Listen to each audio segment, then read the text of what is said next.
पुरानी हवेली का आखिरी चिराग। यह बात हिमाचल के एक छोटे से गांव नीलगिरी की है। गांव के किनारे पर एक विशाल हवेली थी, जिसे लोग शापित मानते थे। कहा जाता था कि 70 साल पहले उस हवेली का मालिक ठाकुर दिग्विजय सिंह रातों रात गायब हो गया था और तब से वहां की रोशनी कभी नहीं जली।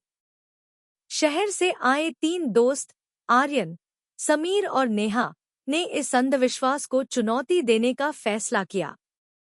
हाथ में टॉर्च और कैमरों के साथ वे रात के ठीक 12 बजे हवेली के भारी लकड़ी के दरवाजे के सामने खड़े थे। जैसे ही आर्यन ने दरवाजा धकेला, एक कराहती हुई आवाज के साथ वह खुल गया। अंदर की हवा भारी और ठंडी थी। धूल की परतों के नीचे पुरानी तस्वीरें और टूटे हुए फर्नीचर बिखरे थे। समीर ने मजाक में कहा, लगता है भूत भाई साहब कहीं पार्टी में गए हैं। तभी अचानक ऊपर की मंजिल से किसी के पायल की छन छन सुनाई दी। तीनों जम गए। आवाज बहुत धीमी थी, लेकिन सन्नाटे में वह चीख की तरह लग रही थी। छन छन छन। नेहा का चेहरा सफेद पड़ गया। चलो यहाँ से, यह मजाक नहीं है, उसने फुसफुसाते हुए कहा। लेकिन आर्यन को लगा कि शायद कोई वहां फंसा है। वे सीढ़ियों की तरफ बढ़े। ऊपर के कमरे का दरवाजा आधा खुला था। कमरे के बीचों बीच एक पुरानी व्हीलचेयर अपने आप धीरे धीरे हिल रही थी। दीवार पर लगी एक बड़ी धूल भरी तस्वीर में ठाकुर दिग्विजय सिंह की आंखों की पुतलियां हिलती हुई महसूस हुईं।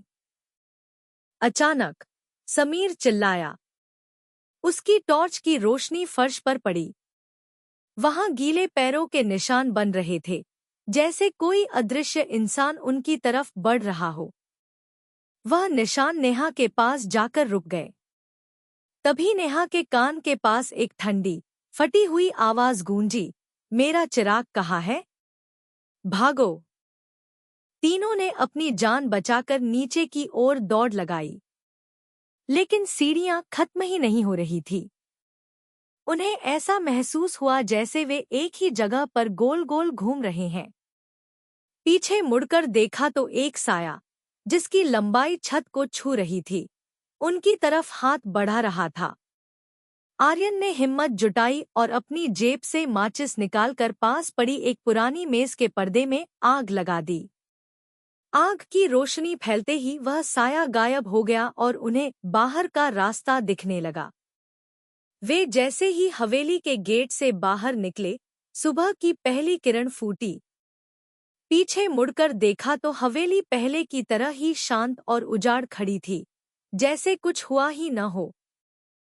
सत्य घटना या वहम? गांव वाले आज भी कहते हैं कि ठाकुर अपनी आखिरी निशानी ढूंढ रहे हैं, और जो भी उस हवेली में रोशनी करने की कोशिश करता है, वह कभी वापस नहीं आता। उन तीनों की जान सिर्फ इसलिए बच गई क्योंकि उन्होंने आग जलाकर अंधेरे के उस साये को क्षण भर के लिए रोक दिया था।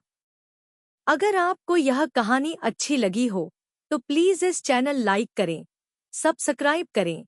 यह आपका अपना चैनल है, तो कमेंट जरूर करें। धन्यवाद।